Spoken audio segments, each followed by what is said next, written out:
కనకదారా స్తోత్రం. వందే వందారు మందారమిందిరానందకందలం అమందానంద సందోహ బంధురం సింధురాననం అంగం హరే పులకభూషణమాశ్రయంతి భృంగాంగనేవ ముకుళాభరణం తమాలం అంగీకృతాఖిల విభూతిరపాంగలీలా మాంగళ్యదాస్తు మమ మంగళదేవతాయాః. ముగ్ధా ముహుర్విదధతి వదనే మురారేః ప్రేమత్రపాత్ ప్రణీతాని గతాగతాని మాలాదృశోర్మధుకరీవ మహోత్పలేయా సా మే శ్రియం దిశతు సాగర సంభవాయాః. విశ్వామరేంద్ర పద విభ్రమదాన దక్షమానంద దేహు తురధికం మురవిద్విషోపి ఈశన్నిషీదతు మయి క్షణమీక్షణార్ధమిందీవరోదర సహోదరమిందిరాయాః. ఆమీలితాక్షమధిగమ్య ముదా ముకుందమానంద కందమనిమేషమనంగతంత్రం ఆకేకరస్థితకనీనికపక్ష్మనేత్రం భూత్యై భవేన్మమ భుజంగసయాంగనాయాః. బాహ్వంతరే మధుచితశ్రితకౌస్తుభేయా హారావళీవ హరినీలమయీ విభాతి కామప్రదా భగవతోऽपि కటాక్షమాలా కళ్యాణమావహతు మే కమలాలయాయాః.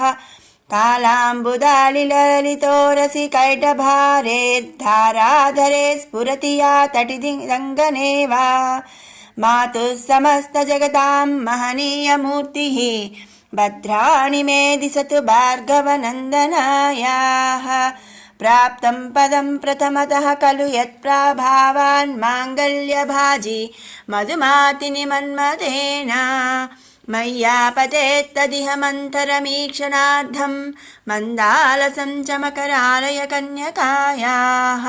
దద్యాద్ధయానుపవనో ద్రమిణాంబుధారామస్మిన్న కించన విహంగసిసౌ విషణ్ణే దుష్కర్మఘర్మమపనీయ చిరాయ దూరం నారాయణ ప్రణయనీనయనాంబువాహః. ఇష్టావిశిష్టమతయోऽपि మయా దయార్ద్రదృష్ట్యా త్రివిష్టపదం సులభం లభంతే దృష్టిప్రహృష్టకమలోదరదీప్తిరిష్టాం పుష్టిం కృషీష్ట మమ పుష్కరవిష్టరాయాః. గీర్దేవతేతి గరుడధ్వజ సుందరీతి శాకంభరీతి శశిశేఖరవల్లభేతి సృష్టిస్థితి ప్రళయకేళిషు సంస్థితాయై తస్తే నమస్త్రిభువనైక గురోస్తరుణ్యై శ్రుత్యై నమోస్తు శుభకర్మఫలప్రసూత్యై రత్యై నమోస్తు రమణీయ గుణార్ణవాయై శక్త్యై నమోస్తు శతపత్రనికేతనాయై పుష్ట్యై నమోస్తు పురుషోత్తమవల్లభాయై నమోస్తు నాళీకనిభాననాయై నమోస్తు దుగ్ధోదధి జన్మభూమ్యై నమోస్తు సోమామృతసోదరాయై నమోస్తు నారాయణవల్లభాయై నమోస్తు హేమాంబుజపీఠికాయై నమోస్తు భూమండలనాయికాయై నమోస్తు దేవాదిదయాపరాయై నమోస్తు సాంగాయుధవల్లభాయై నమోస్తు దేవై భృగునందనాయై నమోస్తు విష్ణోరురసిస్థితాయై నమోస్తు లక్ష్మై కమలాలయాయై నమోస్తు దామోదరవల్లభాయై నమోస్తు కాంత్యై కమలేక్షణాయై నమోస్తు భూత్యై భువనప్రసూత్యై నమోస్తు దేవాదిభిరర్చితాయై నమోస్తు నందాత్మజవల్లభాయై సంపత్కరాణి సకలేంద్రియనందనాని సామ్రాజ్యదాన విభవాని సరోరుహాక్షి త్వద్వందనాని దురితాహరణోద్యతాని మామేవ మాతరనిశం కలయంతు మాన్యే యత్కటాక్ష సముపాసనా విధిః సేవకస్య సకలార్థ సంపదః సంతనోతి వచనాంగమానసైస్త్వాం మురారి హృదయేశ్వరీం భజే सरसिजनयने सरोजहस्ते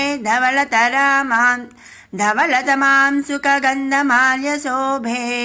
भगवती हरिवल्लभे मनोज्ञे त्रिभुवनभूतकरी प्रसीद मह्यम् दिग्गस्तिभिः कनककुम्भमुखावसृष्ट स्वर्वाहिनी विमलचारुजलप्लुताङ्गीं प्रातन्नमामि जगतां जननीमशेषलोकाधिनाथ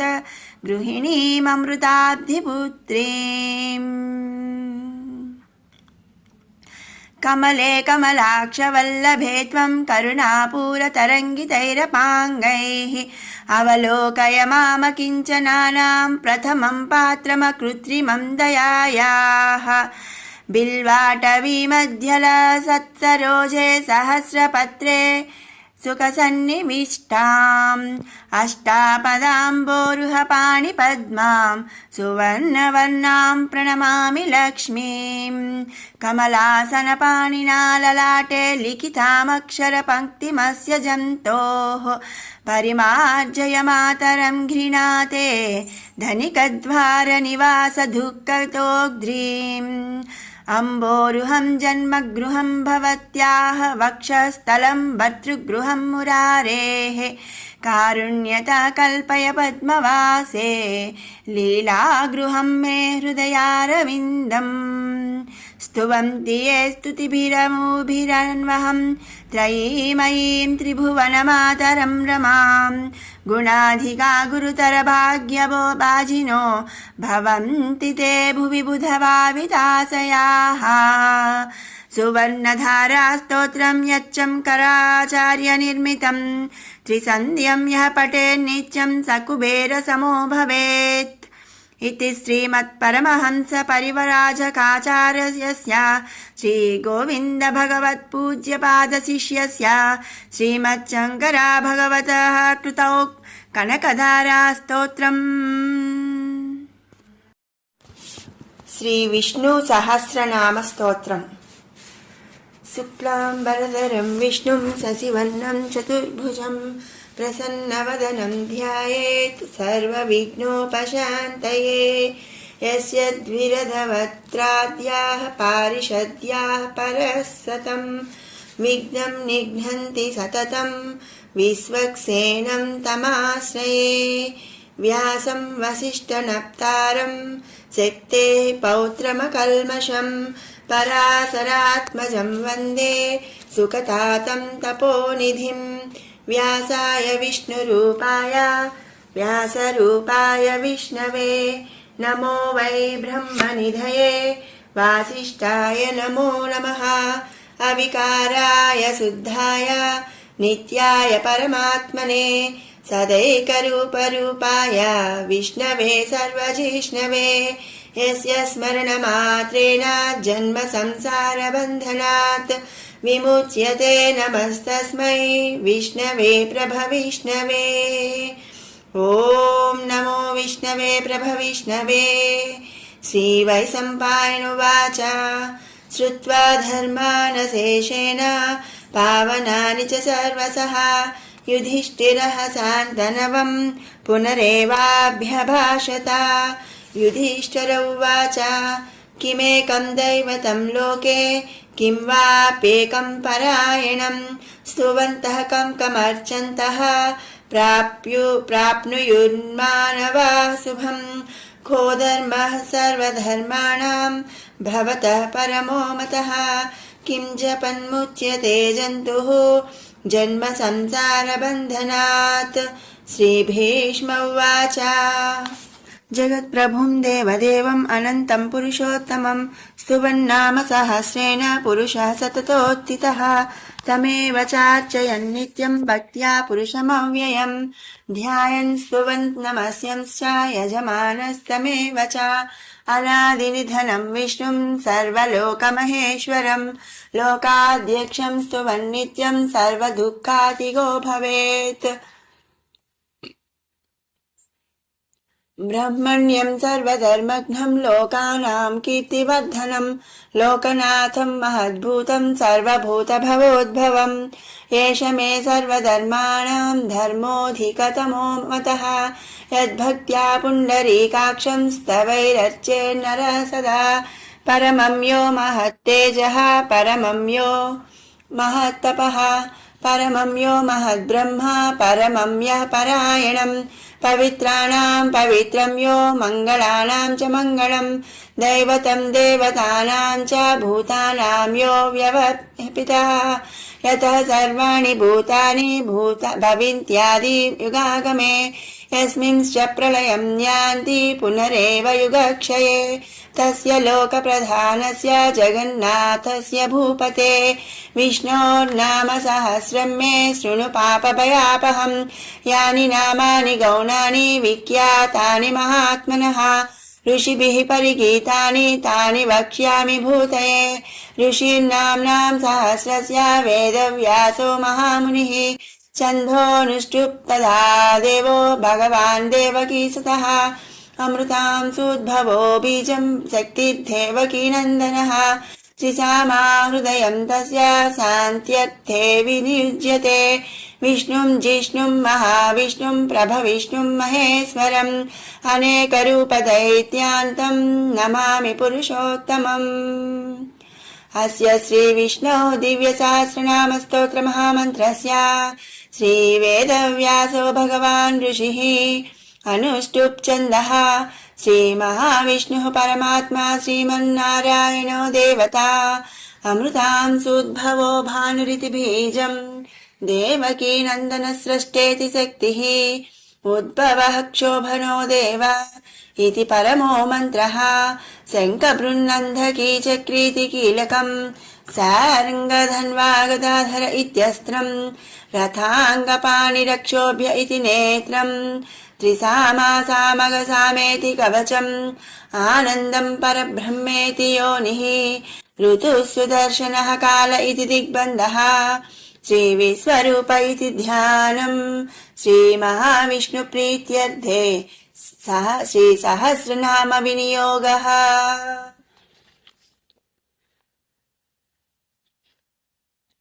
ध्यानम् क्षीरोधन्वत्प्रदेशे शुचिमणिविलसित सैकते मौक्तिकानां माला क्लुप्तासनस्थः स्फटिकमणिनिभै मौक्तिकैर्मण्डिताङ्गः शुभ्रैरभ्रैरदभ्रैरुपरि विरचितैः मुक्तपीयूषवर्षैः आनन्दीनः पुनीयादरिनलिन गदा शङ्खपाणिः मुकुन्दः भूपादौ यस्य नाभिः वियदसुरनिलः चन्द्रसूर्यौ च नेत्रे कर्णावासाः शिरोद्यौः मुखमपि दहनो यस्य वास्तेयमब्धिः अन्तस्तं यस्य विश्वं सुरनरखगो भोगि गन्धर्वदैत्यैः चित्रं रम्यते तं त्रिभुवनवपुषं विष्णुमीशं नमामि शान्ताकारं भुजगशयनं पद्मनाभं सुरेशं विश्वाकारं गगनसदृशं मेघवर्णं शुभाङ्गं लक्ष्मीकान्तं कमलनयनं योगिहृद्यानगम्यं वन्दे विष्णुं भवभयहरं सर्वलोकैकनाथं मेघश्यामं पीतकौसेयवासं श्रीवत्साङ्कं कौस्तुभोद्भासिताङ्गं पुण्योपेतं पुण्डरीकायताक्षं विष्णुं वन्दे सर्वलोकैकनाथं नमः समस्तभूतानाम् आदिभूताय भूभृते अनेकरूपाय विष्णवे प्रभविष्णवे सशङ्खचक्रं सकिरीटकुण्डलं सपीतवस्त्रं सरसीरुहेक्षणं सहारवक्षस्थलशोभिकौस्तुभं नमामि विष्णुं शिरसा चतुर्भुजम् छायायां पारिजातस्य हेमसिंहासनोपरि आसीनमम्बुदस्याममायताक्षमलङ्कृतं चन्द्राननं चतुर्बाहुं श्रीवत्साङ्कितवक्षसं रुक्मिणी सत्यभामाभ्यां सहितं कृष्णमाश्रये। श्रीविष्णु सहस्रनामस्तोत्रपारायणम्। विश्वं विष्णुर्वषट्कारो भूतभव्यभवत्प्रभुः भूतकृद्भूतभृद्भावो भूतात्मा भूतभावनः भूतात्मा परमात्मा च मुक्तानां परमाङ्गतिः अव्ययः पुरुषः साक्षी क्षेत्रज्ञोऽक्षर एव च योगो योगविदां नेता प्रधानपुरुषेश्वरः नारसिंहवपुः श्रीमान् केशवः पुरुषोत्तमः सर्वः सर्वशिवस्तानुः भूतादिर्निधिरव्ययः सम्भवो भावनो भर्ता प्रभवः प्रभुरीश्वरः स्वयंभू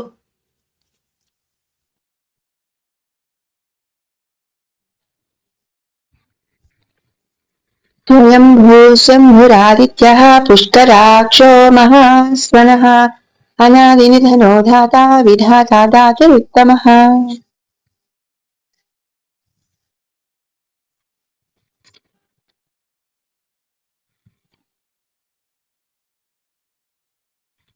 अप्रमेयो ऋषिकेशः पद्मनाभो मरप्रभुः विश्वकर्मा मनुस्त्वष्टास्तविष्टस्तविरो ध्रुवः अग्राह्यः शाश्वतः कृष्णो लोहिताक्षः प्रकर्दनः प्रभूतात्रिककुद्धामा पवित्रं मङ्गलं परम् ईशानः प्राणदः प्राणो ज्येष्ठः श्रेष्ठः प्रजापतिः हिरण्यगर्भो भूगर्भो माधवो मधुसूदनः ईश्वरो विक्रमे धन्वी मेधावी विक्रमक्रमः अनुत्तमो विराधर्षः कृतघ्नः कृति आत्मवान् सुरेशचरणं तदा विद्वरेता प्रजापतः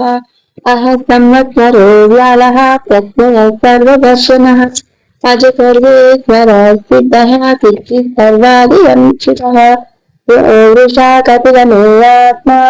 सर्वयोगविनिःस्पृतः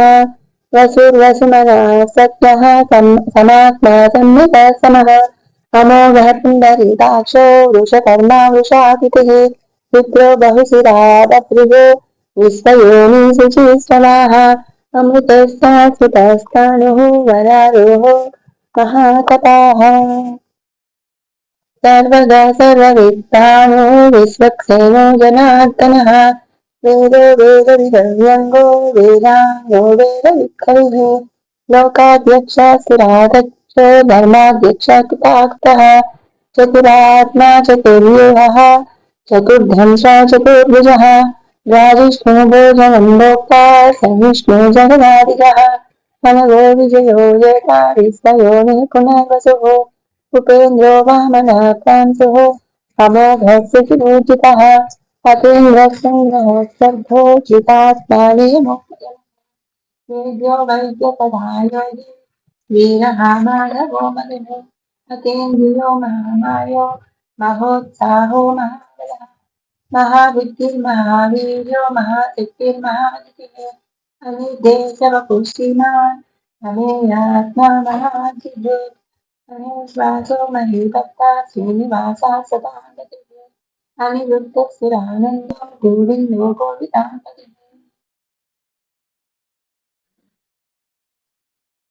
कीर्तनोऽन्तः सुवर्णो भुजगोत्तमः हिरण्यनाभान्त्यपाः पद्मनाभः प्रजापतिः अमृत्युः सर्वदृक् सिंहः दण्डाता सन्धिमास्तिरः अजो दुर्दर्शनः शास्तः विश्रुतात्मा चिरारिणः गुरुर्गुरुतमो नाम सत्यः सत्यपराक्रमः निमिषो निमिषस्रग्वी वाचस्पतिरुदाररीत् अग्रणीर्प्राणली सीमा न्यायो नेकादमीरणः सहस्रमूर्धा विश्रात्मा सहस्राक्ष सहस्रपात् आवर्तनो निवृत्तात्मा संवृतः सम्प्रमर्दनः अहं संवर्तको वह्निः अविलोधरमेतरः सुप्रसादः प्रसन्नात्मा विश्वभुक्तिभुः सत्कृतः साधुः जह्नुर्नारायणो नरः असङ्ख्येयो प्रमेयात्मा विशिष्टशिष्टवृत्तिः सिद्धार्थसिद्धसङ्कल्पः सिद्धिरसिद्धिसाधनः वृषाहि वृषभो विष्णुः वृषपर्वा वृषोदरः वर्धनो वर्धमानश्च विविक्तश्रुतिसागरः सुभुजो दुर्धरो वाग्मी महेन्द्रो वसितो वसुः नैकरूपो बृहद्रूपः दिविष्टः प्रकाशनः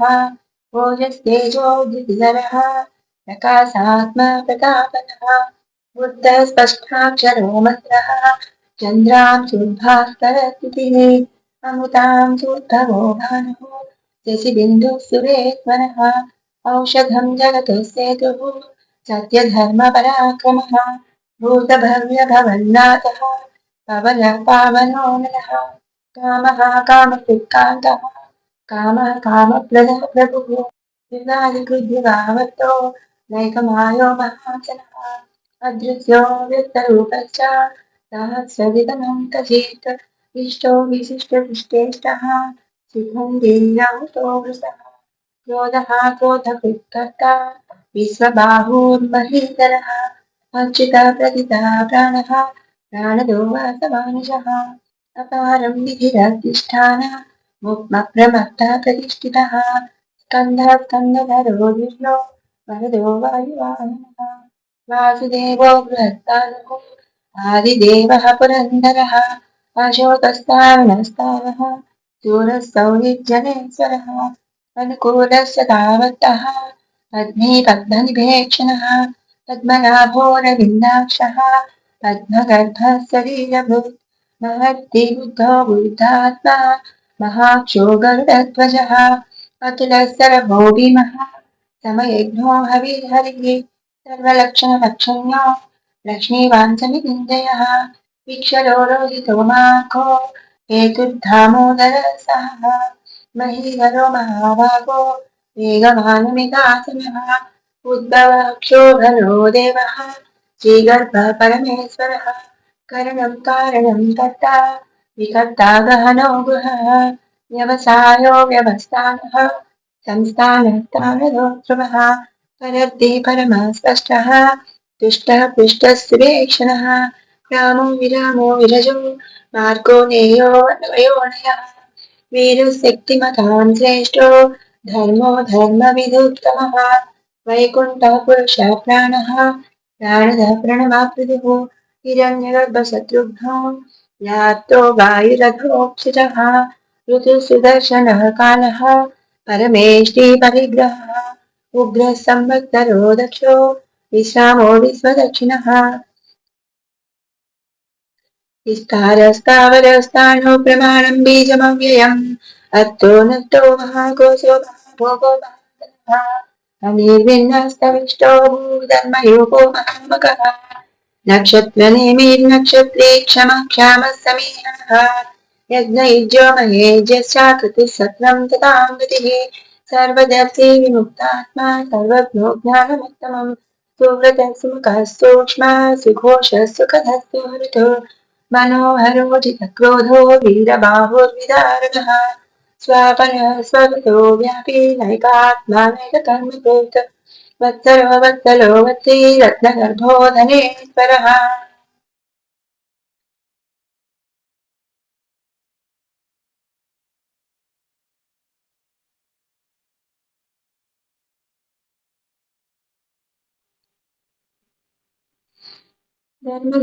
धर्मकृद्धर्मे सरसत्परमक्षरम्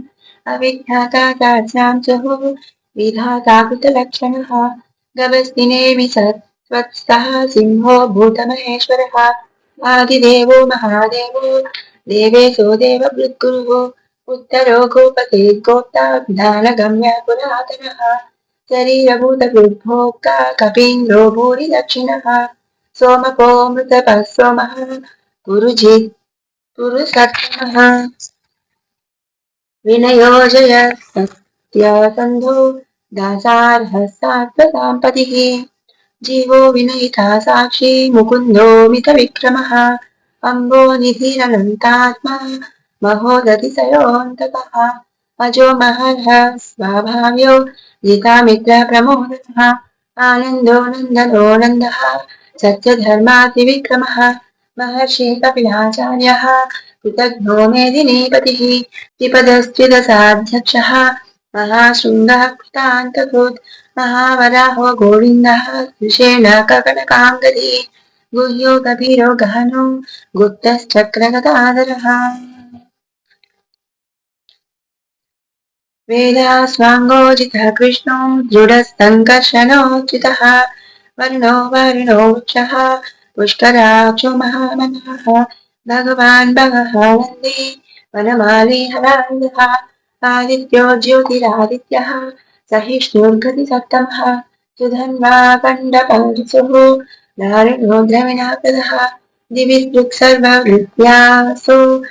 वाचस्पतिरयो निजः त्रिसामा सामघ सामा निर्वाणं भेषजं विशत् संन्यासकृच्छमत्तान्तो निष्ठा शान्तिः परायणम् शुभाङ्गस्यान्तिदस्रष्टा कुमुदः कुवलेशयः गोहितो गोपतिर्गोप्ता वृषभाक्षो वृषप्रियः अनिवर्ती निवृत्तात्मा पञ्चेत्ताक्षणमकृच्छिवः श्रीवत्सवक्षा श्रीवासः श्रीपतिः श्रीमताम्बरः श्रीधः श्रीश श्रीनिवासः श्रीनिधिः श्रीविभावनः श्रीधरः श्रीकरस्य यः श्रीमान् लोकत्रयाश्रयः स्वक्षस्वङ्गः सदानन्दो नन्दिज्योतिर्गणेश्वरः विदितात्मा विधेयात्मा तत्कीर्तिश्चिन्न संशयः उदीर्न सर्वतश्चक्षुरणीशः शाश्वतः स्थिरः भूषयो भूषणो भूतिः विशोकशोकनाशनः अर्चिष्मानर्चितः कुम्भो विशुद्धात्मा विशोधनः अनिरुद्धो प्रतिरतः प्रद्युम्नो मितविक्रमः कालनेमिनिहावीरः सौरिः शूरजनेश्वरः त्रिलोकात्मा त्रिलोकेशः केशवः केशिहा हरिः कामदेवः कामपालः कामी कान्तकृतागमः अनिर्देशवपुः विष्णुः वीरोऽनन्तो धनञ्जयः ब्रह्मण्यो ब्रह्मकृत् ब्रह्मा ब्रह्म विवर्तनः ब्रह्मविद्ब्राह्मणो ब्रह्मे ब्रह्मज्ञो ब्राह्मणप्रियः महाक्रमो महाकर्म महातेजा महोदयः महाक्रतुर्महायज्ञः महायज्ञो महाहविः स्तव्यस्तव प्रियः स्तोत्रम् स्तुतः स्तोतारणप्रियः पूर्णः पूरयुतः पुण्यः पुण्यकीर्तिरनामयः मनोजवतीर्थकरो वसुदेता वसुप्रदः वसुप्रदो वासुदेवो वसुर्वसुमनः कविः सत्त्वतिः सत्कृतिः सत्ता तद्भूतिः सत्परायणः सूरसेनो यदुश्रेष्ठः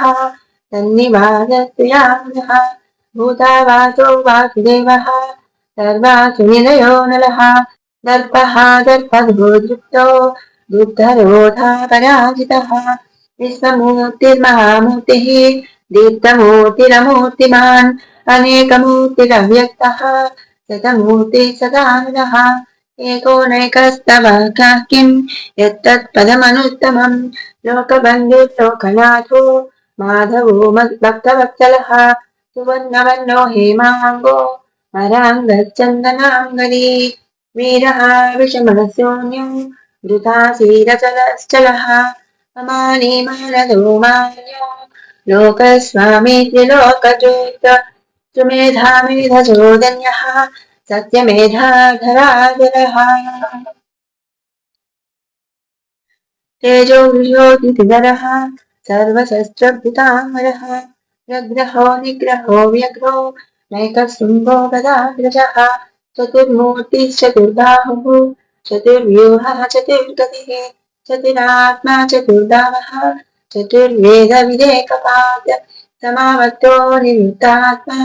दुर्जयो दिरतिक्रमः दुर्लभो दुर्गमो दुर्गो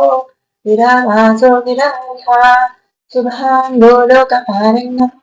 श्रितं तु तन्तुवर्धनः इन्द्रकर्मा महाकर्मा कृतकर्मा कृतागमः उद्भवः सुन्दरः सिंहो रत्ननाभस्य लोचनः अर्को वाजसने शून्ये जयन्तः सर्वविच्छये सुवर्णबिन्दुरक्षोभ्यः सर्ववागीश्वरेश्वरः महाह्रदो महादत्तो महाभूतो महानिधिः कुमुदः कुन्दरः कुन्दः अर्चन्यः पावनो निरः अमृतांशो मृतवपुः सर्वज्ञः सर्वतोमुखः सुलभः सुव्रतः सिद्धः शत्रुजित्सत्रुतापन्नः न्यग्रोतो दुर्मरो स्वत्ता चाणूरान्ध्रनिषूदनः सहस्राचिः सप्तैधा सप्तवाहनः अमूर्तिरनघो चिन्त्यो भयकृद्भयनाशनः अनुस्पृशः स्थूलो गुणगृह्निर्गुणो भान् अधृतस्वधृतस्वास् प्राग्ध्वंसोऽवन्तवन्तथा भारभृत्कथितो योगी स सर्वकामदः आश्रमश्रमणः क्षामः सुवर्णो वायुरवाहनः धनुर्धरो धनुर्वेदो दण्डो धमयुतातमः अपराजितः सर्वसहो नियन्ता नियमो तत्त्वमाचात्मिकः सत्यः सत्यधर्मपरायणः अभिप्रायः प्रियार्बोधः प्रियकृत्प्रीतिवर्धनः विहाय सगतः ज्योतिः सुरुचिर्भृतविद्विवो रविर्विरोचनः सूर्यः सवितारविलोचनः अनन्तो हुतबुद्भोक्ता सुखदो नैकजोऽग्रजः अनिर्विण्णस्तधामर्षि लोकाधिष्ठानमद्भुतः सनातनमः कपिलः कपिलव्ययः स्वस्ति स्वस्ति स्वस्ति स्वस्ति भुक् स्वस्ति दक्षिणः अरुद्रः कुण्डलीचक्री विक्रम्योर्चितसाधनः शब्दातिरशब्दसहः शिशिरः सर्वरीकरः अक्रूरपेतलो दक्षो दक्षिणक्षमिणाम्बरः विभ्रत्तमः वीतवयः पुण्यश्रवणकीर्तनः उत्तारणो दुष्कृतिः पुण्यो दुःस्वप्ननाशनः वीरः रक्षणः सन्तो जीवनपर्यवस्थितः अनन्तरूपोऽनन्तः जितमन्योद्भयापहः चतुरस्रो गभीरात्मा पीडितो व्याधितो सः अनादिर्भूर्भुवो लक्ष्मीः सुवीरो रुचिराङ्गदः जननो जनजन्मादिः भीमो भीमपराक्रमः आधारनिलयो धाता पुष्पहाता प्रजागरः ऊर्ध्वगः सत्पथाचारः प्राणदः प्रणवापणः प्रमाणं प्राणनिलयः प्राणधृत्प्राणजीवनः तत्त्वं तत्त्वविदेकात्मा जन्म मृत्युजरातिगः भूर्भुवः स्वस्तरुस्तारः सविता प्रपितामहः यज्ञो यज्ञपतिर्यज्वा यज्ञाङ्गो यज्ञवाहनः यज्ञभृत्यज्ञकृत्यग्नि यज्ञभुक् यज्ञसाधनः यज्ञान्तकृत्यज्ञगुह्यम् अन्नमन्नादयेव च आत्मयोनि स्वयं जातो वैखानः सामगायिनः देवकीनन्दनः स्रष्टा क्षिति स पापनाशनः शङ्खबृन्दन्दके चक्रे सारङ्गधन्वागदागतः रताङ्गपाणिरक्षोभ्यः सर्वप्रहणायुधः शङ्खबृन्दन्दके चक्रे सारङ्गधन्वागदागरः रताङ्गपाणिरक्षोभ्यः सर्वप्रहरणायुधः श्री सर्वप्रहरणायुध ओं नमः इति वनमाली गदिसाङ्गी शङ्की चक्री च नन्दिके श्रीमन्नारायणो विष्णुः वासुदेवोऽभिरक्षतु वनमाली गदिसाङ्गी शङ्की चक्री च नन्दकी श्रीमन्नारायणो विष्णुः वासुदेवोऽभिरक्षतु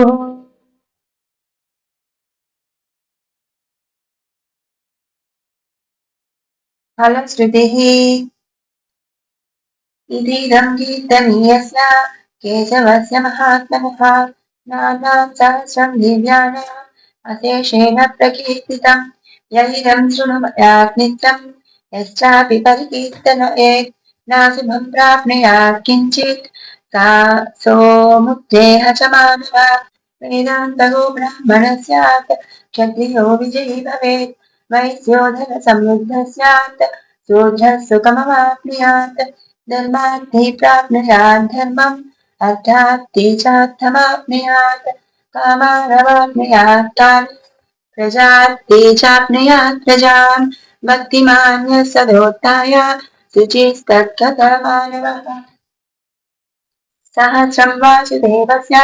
नाम्नामेतत् प्रकीर्तयेत् यः स प्राप्नोति विपुलं नाति प्राधान्यमेव च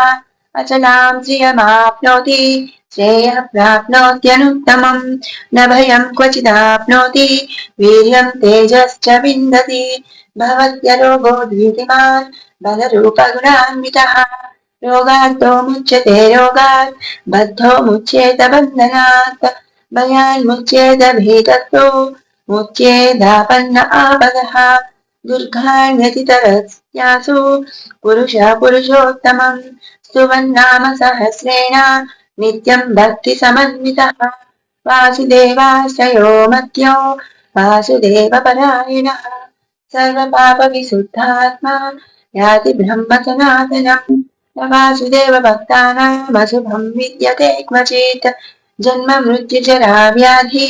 भयं नैवोपजायते इमं स्तवमधीयानः श्रद्धा भक्तिसमन्वितः युज्येदात्मसु कक्षान्ति श्रीधृतिस्मृतिकीर्तिभिः न क्रोधो न समाचर्यं न लोभो नाशुभामतिः भवन्ति कृतपुण्यानां भक्तानां पुरुषोत्तमे द्यौश्च चन्द्रार्कनक्षत्रं खं दिशो भूर्महोदधिः वासुदेवस्य वीर्येण विधृतानि महात्मनः ससुरासुरगन्धर्वं सयक्षोरगराक्षसं जगद्वसे वर्तते तं कृष्णस्य सचराचरम् इन्द्रियाणि मनोबुद्धिः सत्त्वं तेजो बलं धृतिः वासुदेवात्मकार्यापुः क्षेत्रं क्षेत्रज्ञमेव च सर्वागमानमाचारः प्रथमं वक्तव्यते आचार्यप्रभवो धर्मो धर्मस्य प्रभुरचितः ऋषयः पितरो देवाः महाभूतानि धातवः जङ्गमाजङ्गमं चेदं जगन्नारायणोद्भवम् योगो ज्ञानं तथा सङ्ख्यं विज्ञानस्तीपानि कर्म च वेदाशास्त्राणि विज्ञानम् एतत् सर्वं जनार्दनाय एको विष्णुर्महद्भूतं पृथग्भूतान्यनेकशः त्रीन् लोकान्यास्य भूतात्मा भुङ्क्ते विश्वभुग्वयः इमं स्तवं भगवतो विष्णोर्व्यासेन कीर्तितम् पठेद्यैश्चेत् पुरुषः श्रेयः प्राप्तुं सुखानि च विश्वेश्वरमयं देवं जगतः प्रभुमव्ययम् भजन् ये पुष्कराक्षम् न ते यान्ति पराभवम् न ते यान्ति पराभवम् ॐ नमः इति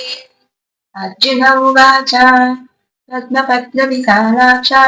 पद्मनाभशिरोत्तमा भक्तानामनुरक्तानां नाथा भवजनार्दन श्रीभगवानुवाच यो मां नाम सहस्रेण स्तोतुमिच्छति पाण्डव सोऽहमेकेन श्लोकेन स्तुत एव न संशयः स्तुत एव न संशयो नमः व्यास उवाच वासुदेवस्य वासितं ते भुवनत्रयम् सर्वभूतनिवासोऽपि वासुदेव नमोऽस्तु ते श्रीवासुदेव नमोऽस्तु ते ॐ नमः इति पार्वत्युवाच केनोपायेन लग्नादिष्टो नाम सहस्रकम् पठ्यते पण्डितैः नित्यं श्रोतुमिच्छाम्यहं प्रभो ईश्वर उवाच श्रीराम राम रामेति रमे रामे मनोरमे सहस्रनाम तत्तुल्यं राम नाम वरानने श्रीराम राम रामेति रमे रामे मनोरमे सहस्रनाम तत्तुल्यं राम नाम वरानने श्रीराम राम रामेति रमे रामे मनोरमे सहस्रनाम तत्तुल्यं राम नाम वरानने श्रीराम नाम वरानने ॐ नमः इति ब्रह्मोवाच नमोऽस्त्वन्ताय सहस्रमूर्तये सहस्रदाक्षि तिरोर्बाहवे सहस्रनाम्ने पुरुषाय सात्वते सहस्रकोटियुगधारिणे नमः श्रीसहस्रकोटियुगधारिणे ॐ नमः इति संजय उवाच यत्र योगीश्वरः कृष्णो यत्र पार्थो धनुर्धरः तत्र श्रीर्विजयो भूतिः ध्रुवानीतिः मतिर्ममः श्रीभगवानुवाच अनन्याश्चिन्तयन्तो मां ये जना परिभासते तेषां नित्याभियुक्तानां योगक्षेमं वहाम्यहम् परित्राणाय साधूनां विनाशाय च दुष्कृतां धर्म संस्थापनार्थाय सम्भवामि युगे युगे आर्ताविशनास्तिधरा च भीताः घोरेषु च व्याधिषु वर्तमानः सङ्कीर्त्य नारायण सप्तमाभ्यम् विमुक्तदुःखा सुखिनो भवन्तु कायेन वाचा मनसेन्द्रियैर्वा बुद्ध्यात्मना वा प्रकृते स्वभावात् करोमि यद्यत् सकलं परस्मै नारायणायेति समर्पयामि इति श्रीमहाभारते शतसहस्रिकायां वैयासिक्याम् अनुशासनकपर्विणे मोक्षधर्मे श्रीभीष्मयुधिष्ठिरसंवादे श्रीविष्णुः दिव्यसहस्रनामस्तोत्रं नाम एकोनपञ्चाशदधिकद्विशततमोऽध्यायः सम्पूर्णम् सर्वं श्रीनारायणार्पणमस्तु।